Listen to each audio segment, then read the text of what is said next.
సినీ రంగంలో hero హీరోయిన్లకు brand endorsements ద్వారా భారీ ఆదాయం లభిస్తుంది. అయితే కొన్నిసార్లు అవే బ్రాండ్లు చట్టపరమైన చిక్కులకు దారితీస్తాయి. సరిగ్గా ఇలాంటి పరిస్థితిని ఎదుర్కొన్నారు తమన్నా భాటియా. దాదాపుగా దశాన్నర కాలంగా ఆమె మద్రాస్ హైకోర్టులో చేస్తున్న పోరాటానికి తాజాగా తెరపడింది. ఈ ప్రకటనల యుద్ధం 2008లో స్టార్ట్ అయింది. అప్పట్లో తమన్నా క్రేజ్ మామూలుగా ఉండేది కాదు. ఆమె పాపులారిటీని చూసి పవర్ సోప్స్ అనే సంస్థ తమ ప్రచారకర్తగా ఒప్పందం చేసుకుంది. అగ్రిమెంట్ ప్రకారం 2009 అక్టోబర్ వరకు ఆమె చిత్రాలను వాడుకోవాలి.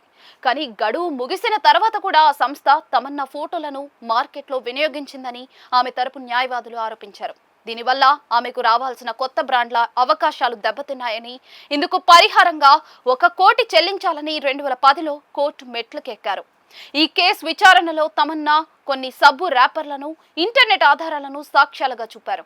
అయితే ఆ సబ్బుల అగ్రిమెంట్ గడువు ముగిసిన తర్వాతే తయారయ్యాయని నిరూపించడానికి బ్యాచ్ నంబర్లు లేదా ఖచ్చితమైన తేదీలు సరిగ్గా లేవని హైకోర్టు సింగిల్ బెంచ్ తేల్చి చెప్పేసింది. పైగా ఆమెకు జరిమానా కూడా విధించింది.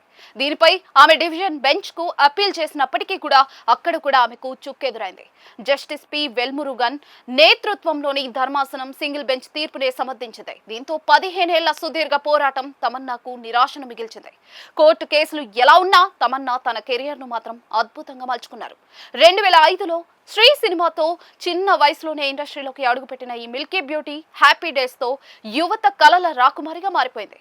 100% లవ్ ఆమెను స్టార్ లీగ్ లో నిలబెడితే, రాజమౌళి ప్రతిష్టాత్మక చిత్రం బాహుబలి ఆమెకు అంతర్జాతీయ గుర్తింపు తెచ్చింది.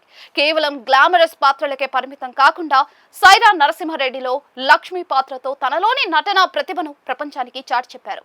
టాలీవుడ్ లో చివరిగా ఓదెలా 2 చిత్రంలో శివశక్తిగా అద్భుతమైన పర్ఫార్మెన్స్ ఇచ్చారు. హీరోయిన్ గా కెరియర్ చరమాంకానికి చేరుకోవడంతో ఐటమ్ గర్ల్ గా అవతారం ఎత్తి బాక్స్ ఆఫీస్ ని ఊపేస్తూ ఉంది.